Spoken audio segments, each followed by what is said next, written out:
I'm leading the panel discussion, so Sure.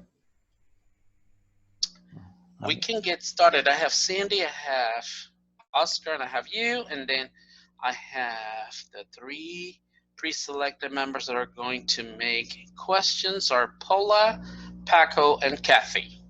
I have the timer, and the rest are my audience. Thank you for being here.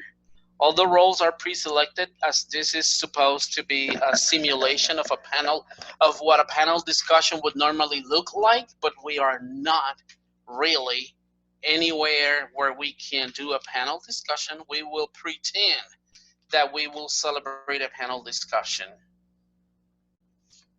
on TV. TV. Ooh. So yes, we can start, and if somebody can display the American flag to recite the Pledge of Allegiance, please. Just a minute. I'm having trouble with my. There you go. There's one. Oh, good. Okay. Okay, thank you. I pledge allegiance to the flag of the United States of America and to the republic for which it stands, one nation, under God, indivisible, with liberty and justice for all. Thank you very much. And from the studios of Fox 35, we are live to celebrate a discussion of a topic that it's a hot topic these days, and we can all relate. We are going to be discussing about homeschooling versus virtual learning. Can you tell if this is a hot topic these days? Because of the conditions that Americans are living and people all around the world are living because of the pandemic of the COVID-19 virus. Today, I have invited to the show three distinct personalities versed very well in the topic. In the first place, I want you to help me welcome Associate Professor in Humanities at the University of Central Florida, Dr. Sandy DePrimo.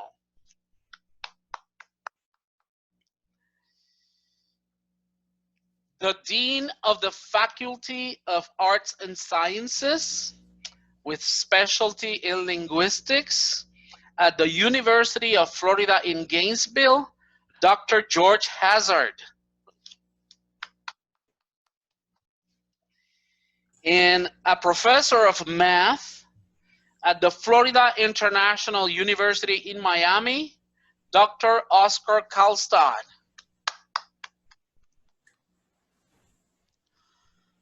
My name is Dr. Mercado. I am your host tonight for this panel discussion about this very important topic that I feel compelled to discuss for all of our audience. And I think it is very, very important that we establish how are we going to develop the discussion of this topic. In the first place, we have to distinguish or has to establish the similarities and differences between what virtual learning is versus homeschooling. But we cannot do that if we don't define those two different concepts individually.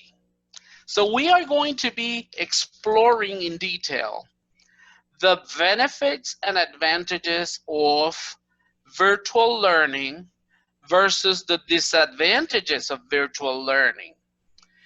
Later, we are going to define what homeschooling is, and then we are going to work on establishing the similarities and differences between the two concepts.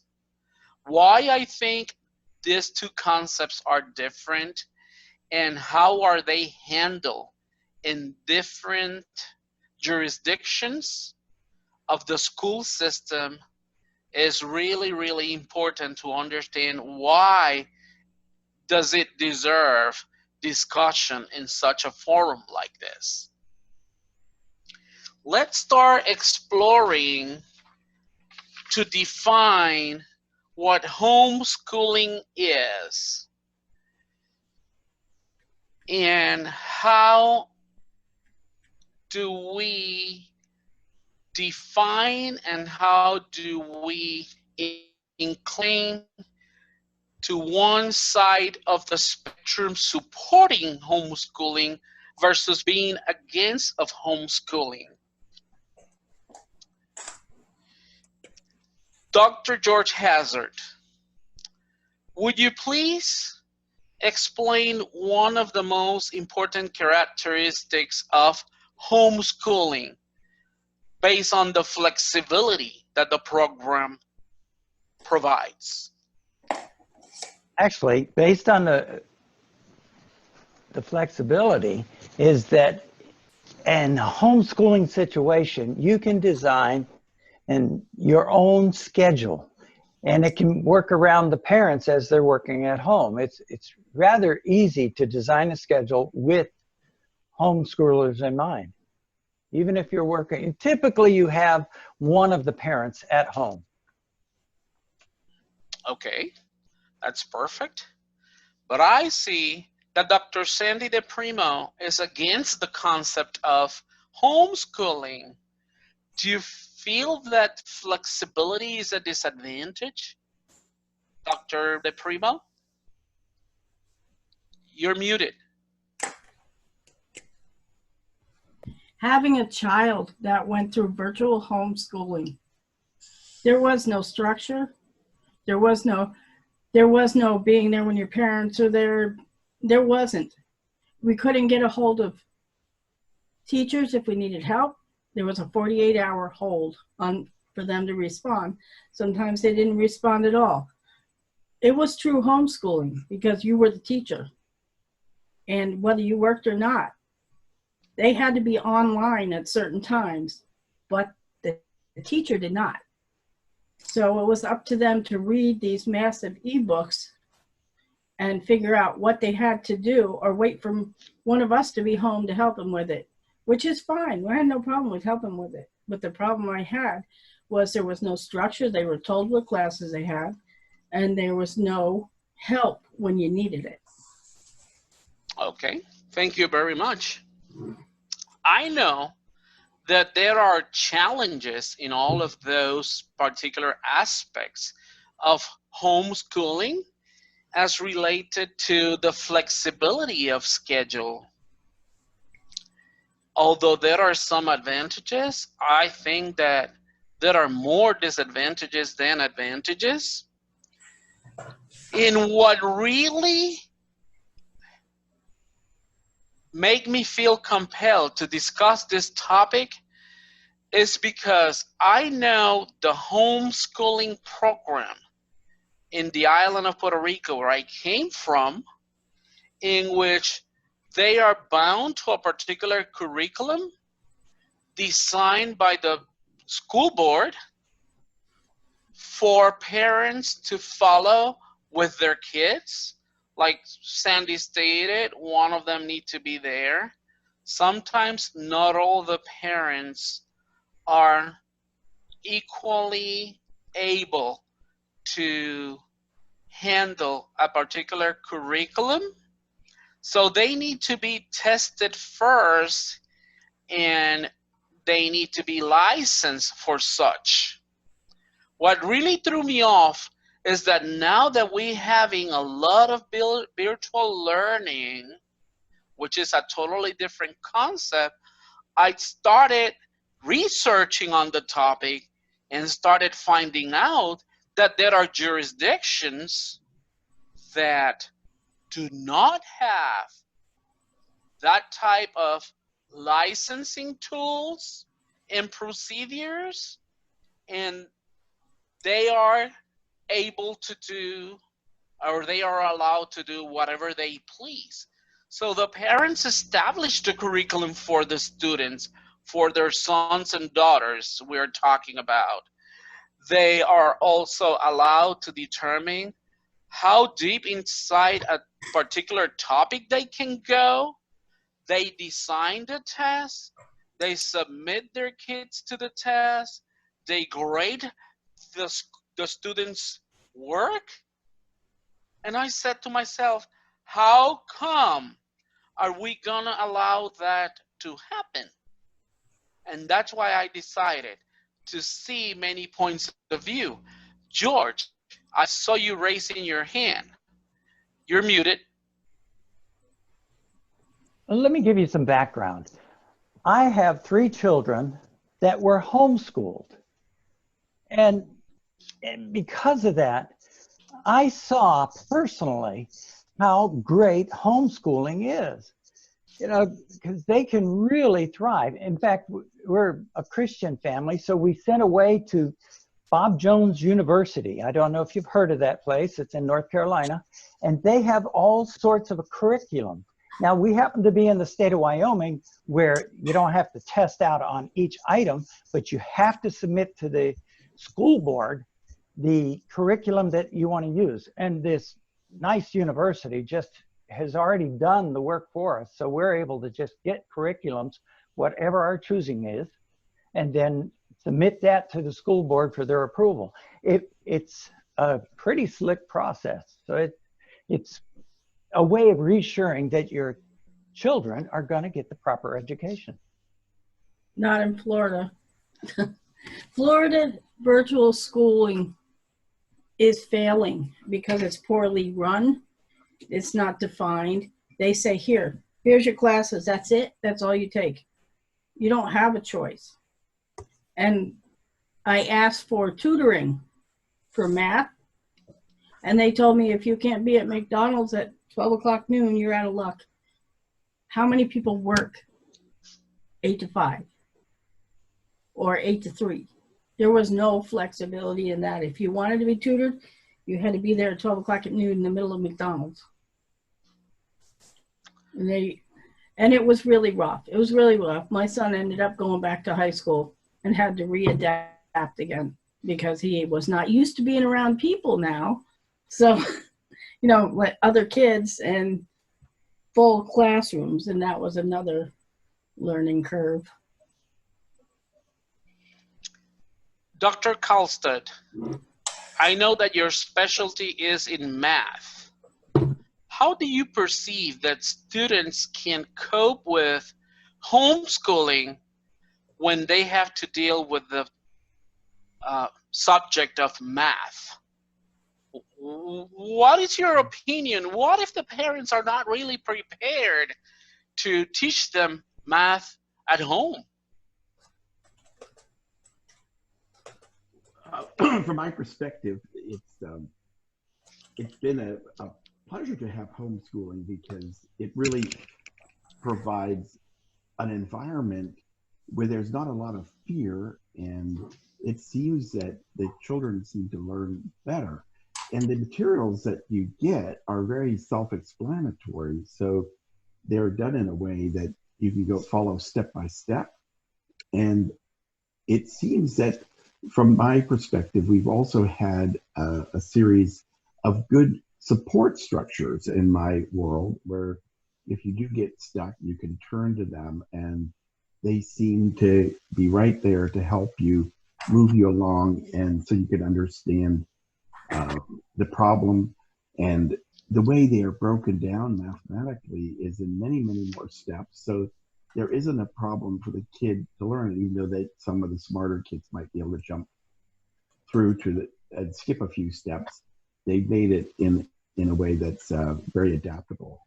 So I find it to be beneficial, and primarily because the kids seem to be in a more comfortable environment and less stressed, and they can have a better focus. Okay. Thank you very much. You're welcome.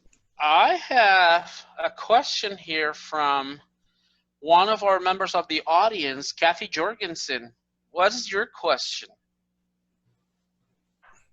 I was wondering, excuse me, I was wondering if homeschooling promotes a warm family environment, and if so, in what sense?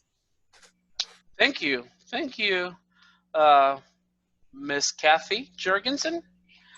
I would like to send this question to Dr. Hazard, which is in favor of homeschooling, but at the same time, I would like to add a particular scenario.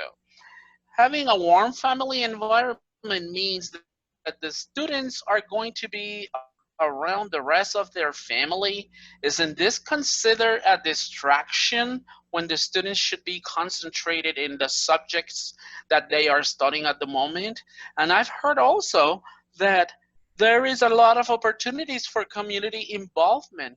What if the students decide to start setting their responsibilities and obligations as a student, to decide to get involved in the community, and then when they decide it is the time at my own will to jump over my responsibilities and study the subject matter, there's not enough time.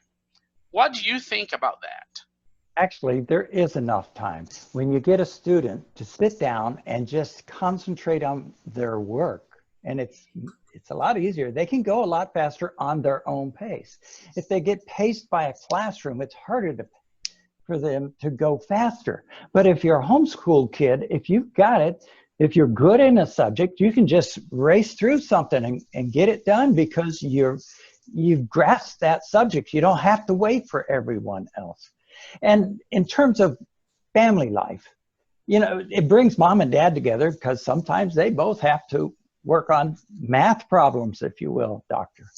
And what happens is, in this case, for my son, who ended up finishing college with advanced calculus, I was able to help him through his math at the homeschool level, and it was far and above enough to get him right through college. Okay, thank you very much. I know that we are putting in a scale all the pros and cons of homeschooling, and we have advocates here in favor or against. There is one particular item that I am in favor or an advocate for, which is the fact that homeschooling provides an efficient learning by providing a low student-teacher ratio. I have a kid, I am their professor. All my attention as their professor is devoted to them. My question is, for Dr. DePrimo, do you consider that an advantage? First of all, virtual school teachers, at least in Florida, I don't know about anywhere else. Virtual school teachers, this is a second job. They go to school all day and teach before they teach virtual school at night. They don't actually teach it because they go through a book online. They're just available from 4 to 6 to answer the phone, and otherwise you email them and they'll call you back in 2 days. But I don't see that. I don't know if it was just my experience that was not good, but a lot of people that were in the office when I was in the office were having the same problem. Okay. I was submitted another question. I'm going to ask the particular member of the audience who submitted this question to ask it. Mr. Francisco Campos, you have a question for our panelists? Please let me know. Yes, sir. I do have one for the panel. And it's this. I have heard that homeschooling is good because it is accommodating of special situations. Which kind of situations are there at any challenges? Which one are in the challenges? Edwin. Okay. Tell me. To add Dr. earlier. DePrimo. You said that they can concentrate on your student. My son had one class with 472 people in it. Through virtual learning, yes. But through homeschooling, your child would be with you only at your home. You being When their they only teacher. at my home, but they have to report to a teacher to grade their assignments, which took up to 2 weeks because there was 472 people in the class. So that touches the surface of our future comparison of virtual learning with homeschooling. Correct. Okay, but what do you think that are special situations in the family that would be homeschooling would be advantageous for? This question could be answered by any of our three panelists. Debbie, you're on mute. Oh, can I answer that? I'm not technically a panelist. Yes, you can. So I had the experience of homeschooling and doing virtual school. What happened to me, it was the best thing ever for two of my daughters. They just had, around the 9th grade, they just had so many issues, really mental health issues with the peer pressure at school. And so two of them, when they got to the 9th grade, I pulled them out and homeschooled them, and it just changed their whole life. It was so good for them. And then the baby did do some virtual schooling when we came back to Florida, and it was great for her. She even did her driver's ed online. So it was wonderful. That's just such a tough age for kids. Not everyone can homeschool them. Not everyone has that opportunity, but it made all the difference in the world for my children. I highly recommend it if you can do it. Thank you very much. You touched the surface of one of the elements of homeschooling. The mental health, the emotional health, the behavioral aspects, and the physical demands of going to school versus being homeschooled, okay? Because of bullying and many other concerns. What are the advantages in terms of the mental health for the students when they are being homeschooled? George, Dr. Hazard. Glad you asked, because I remember, my kids, of course, were homeschooled. Let me go back to one of the other earlier points about getting one-on-one, because at times I traveled a lot. So I would take one of my children with me, give my wife some relief, and at the same time, we were able to create special memories for the children, because they got to go see places like Devil's Tower or the Grand Tetons or Yellowstone National Park. Yes, I went to some nice places for my travels, but at the same time, it made nice memories for them. Now, getting back to problems in public school versus homeschooling, in public school, sadly, and I mean sadly, peer influence can take a child down the wrong road. And that's why homeschooling is so much better. Parents are so better equipped to lead their children rather than their peers. One of my employees, she happened to see somebody, or one of her sons happened to see somebody get beat up. And before you knew that, he was into cars with his friends. And then after that, it turned, and at that point, I said, if you can, homeschooling, bring him home, homeschooling. Didn't happen. And unfortunately, maybe a year later, he was stabbed to death. So it's just, you go down the wrong road. I mean, yes, bless the United States for trying to do public education, but there's something wrong with it these days. Okay. I think we've explored so far multiple aspects of homeschooling, and one point that I want to establish about homeschooling is that it is a voluntary decision between parents and students negotiating with their sons and daughters, and the school board and the particular school they were attending before the decision of homeschooling. However, right now we are facing a different kind of event that it's cataloged in a different manner, which is virtual learning. The way that our students are getting their education these days was not a matter of choice. It's because they don't have any other alternatives.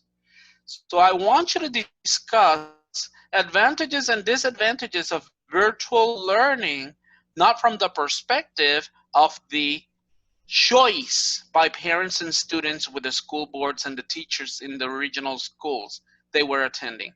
But you were sent home, and now you are bound to a desk with a computer, seeing your professors like we are seeing each other here, although we are pretending to be in a TV studio, and getting your education through virtual learning. Tell me, what are the advantages of disadvantages of virtual learning from the perspective it is not voluntary? You were forced into it.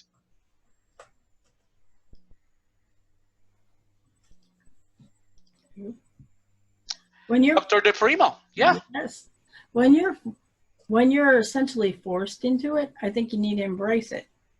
Although it has its faults, we need to support our kids and get their education so that they can move on in the real world. The problem is, how do you keep them focused at home when there's so many distractions? You have to make sure that those distractions are removed before you can keep them focused from 9 to 2 or whatever the time is they need to be online. But I think to keep them engaged is important so that someday when we go back to school, they're not totally out of the realm.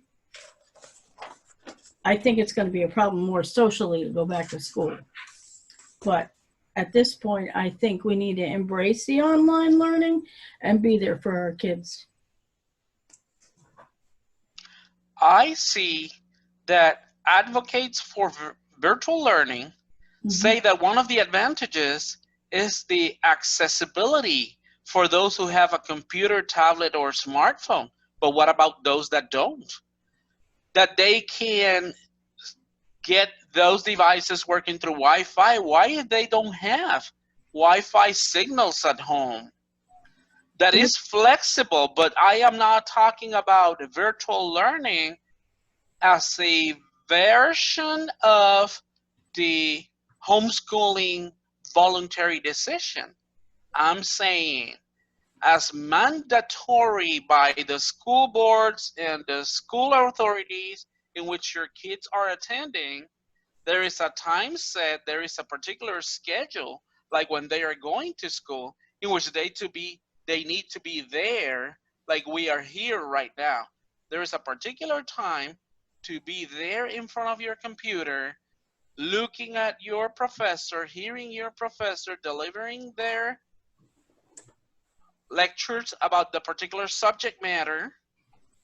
So there's no flexibility, and advocates for it says that it is flexible.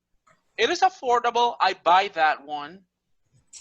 It is convenient under certain circumstances, and the circumstances that we are living right now, they are very convenient. But what about the other things that they listed in this article about an advantage that I don't consider an advantage? Does anybody have a particular point of view that I am missing to consider those advantages? Dr. Hazard? Can I just say that while you point out that what if they don't have Wi-Fi? Well, that kind of is probably a very rare occasion. Almost every family in the United States has cable TV. They have a big screen TV. they have everything that they need for getting on, and many schools will provide tablets for their students. My daughter's has a couple kids in the school where they provide them the tablet for them to take home. So What about they the have it all people? made. What about the Disney cast members that are living down the street in a hotel with their kids and have no Wi-Fi? Yeah, Have no I think TV. you're talking about the rare occasion. But they're still affected. What if they turn off electricity? Same problem. You can't do it. But I'm telling you, a lot of people in this It's a area rare occasion. don't have Wi-Fi. Because I worked with half of them. Do you have a point of view, Dr. Karlstedt? Well, as far as the disadvantages, there are quite a number of them. You know, one of the big things is self-discipline. If you're off on your own, you really don't have that necessarily in a kid who's going to be disciplined enough to just go and do all the work and follow along on its own.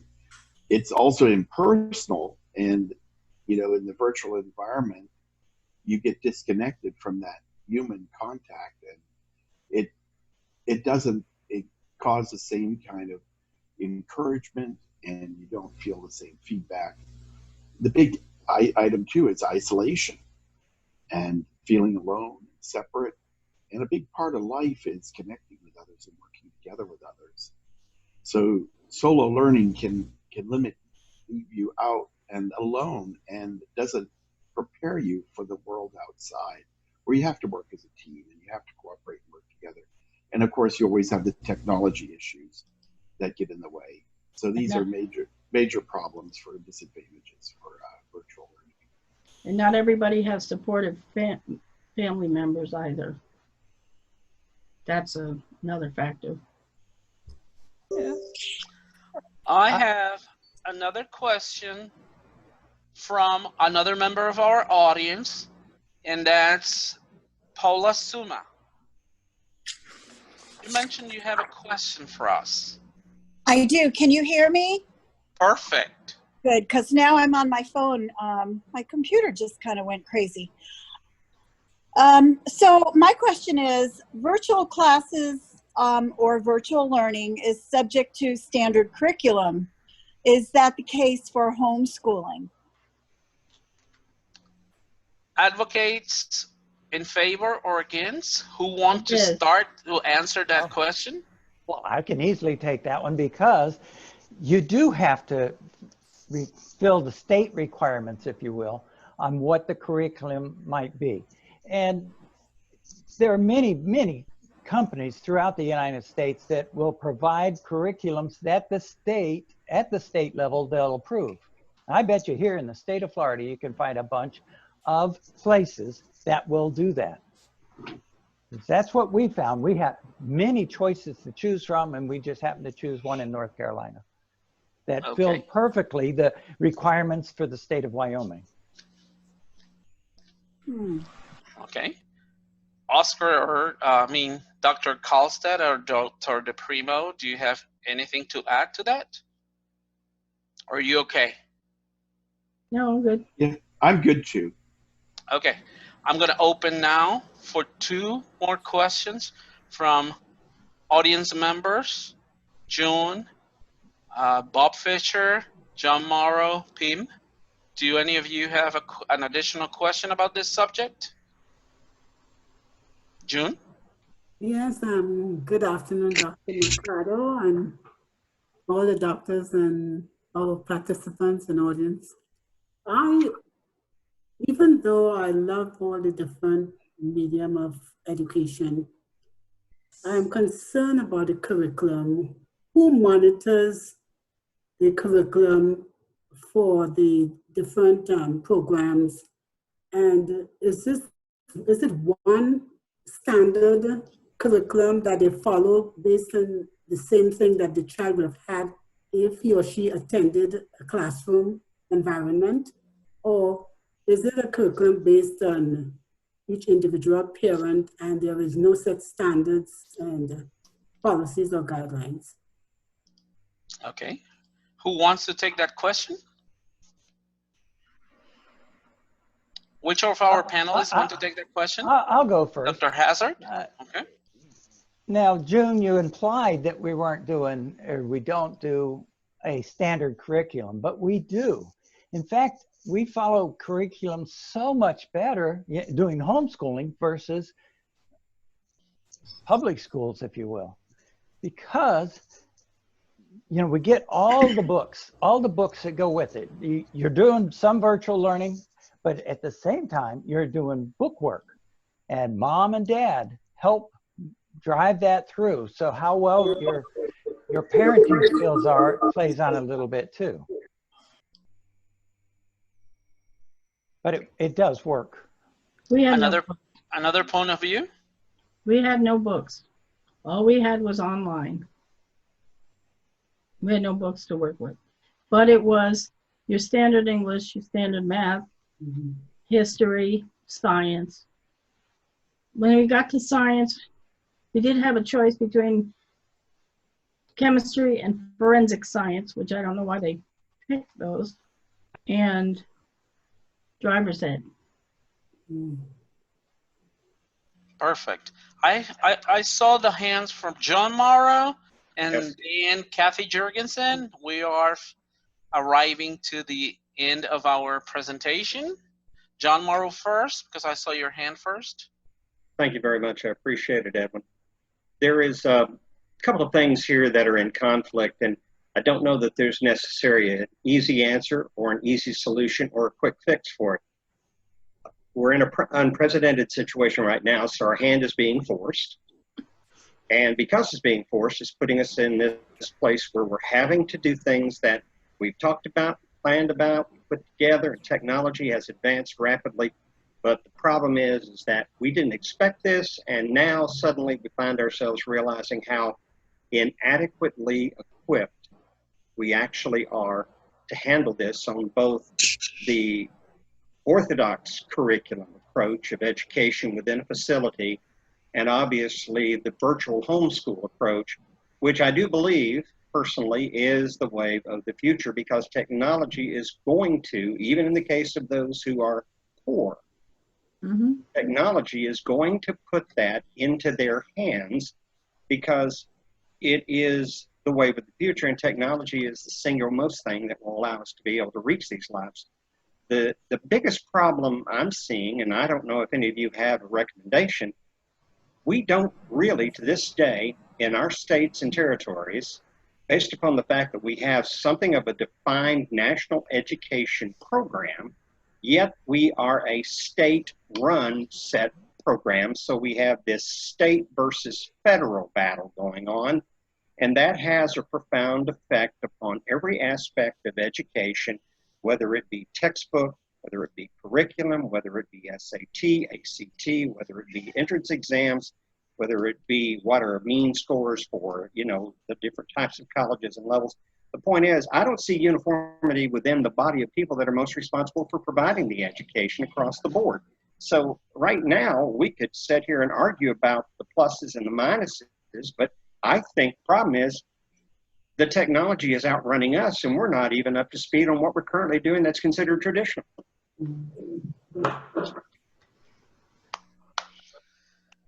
Okay. Edwin, there's one other group of people. My nephew's kids cannot do virtual learning because they live in an area that the climate is too high for Wi-Fi. They live in the mountains and they don't have Wi-Fi. So all those kids up in those mountains, which there's a whole bunch of kids, they cannot do virtual school. They have to be mailed written lessons. Although the school provided them with iPads, they can't use them. What about testing? I want to hear.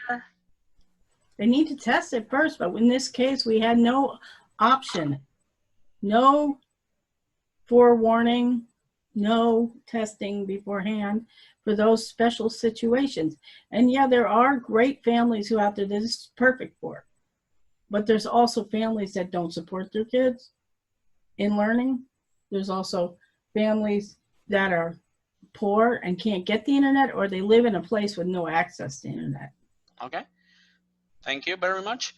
One last opinion from my doctorate is in divinity, our Bob Fisher. You can unmute yourself and tell us one last opinion, please. Well, thank you very much. Actually, I do have an honorary doctorate in divinity, so it's not a joke. But the thing is right now we're in a situation that nobody really planned for, but we have had people that had foresight about the lack of internet, not only in the United States, but globally. And right now it's causing havoc with the space station and NASA, but they're in the process of putting up satellites in geosynchronous orbit around the Earth to provide global Wi-Fi. So no one knew COVID-19 was coming, though we had hints, but we didn't know we were going to be moving all the kids to virtual or homeschooling. But it's true right now that there are places where Wi-Fi can't get, and that is not the fault of anybody. It's just the lack of technology of where it is. But it's being fixed. It's just going to take time. Period. Thank you. Thank you very much. At this point, I would like to let everybody know that the show on the TV station is over. However, the meeting, our gathering is not. I would like to get out of our roles as panelists and members of the audience asking questions or contributing.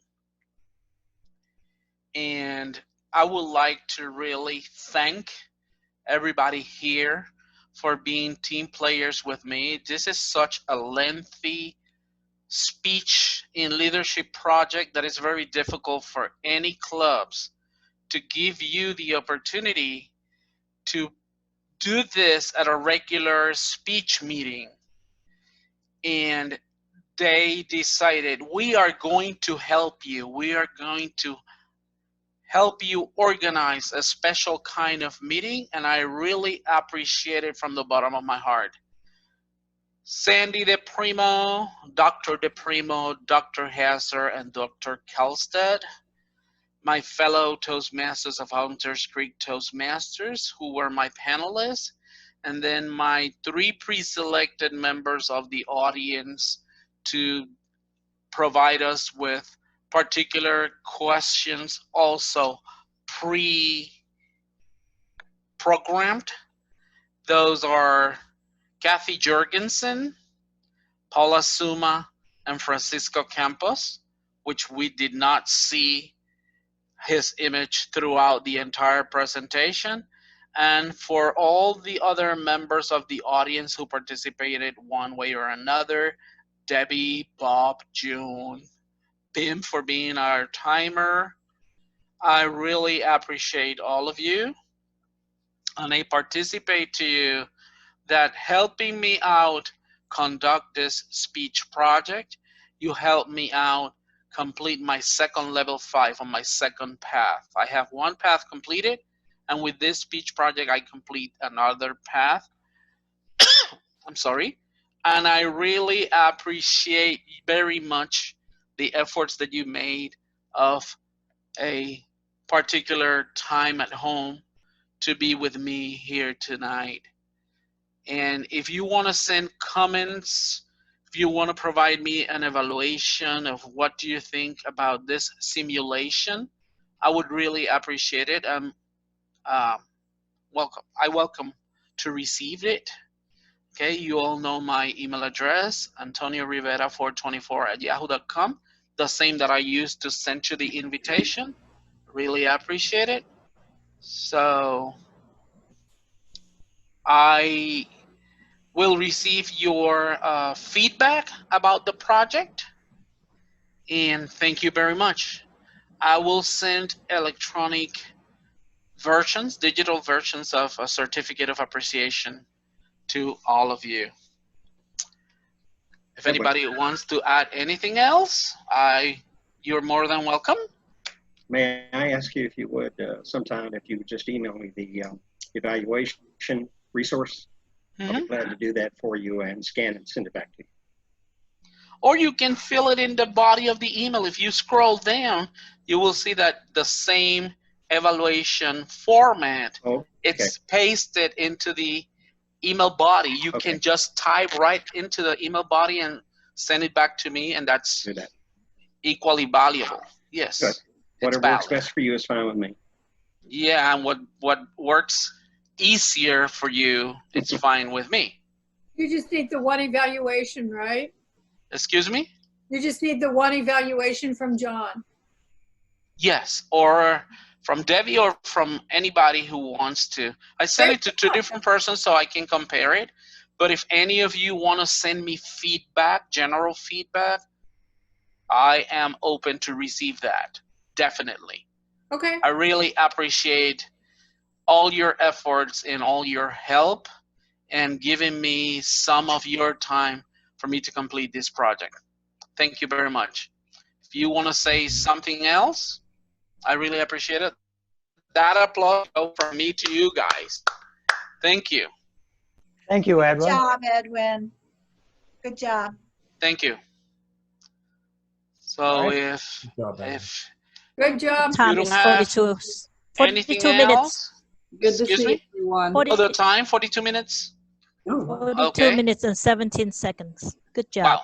He still managed to go over. Way Edwin, yeah. Yes. But he got it. He is Mr. The good thing is that I was moderating the panel and I wasn't speaking for 42 minutes. Yeah. Good You're job. great. Take care, everyone. Thank you All very right. much. Thank you all. All right, thank you. Thank you, everyone. Hi, Really everybody. appreciate it. All right. Thank Good week. you. See them. Thank you. Bye. Night. Bye bye.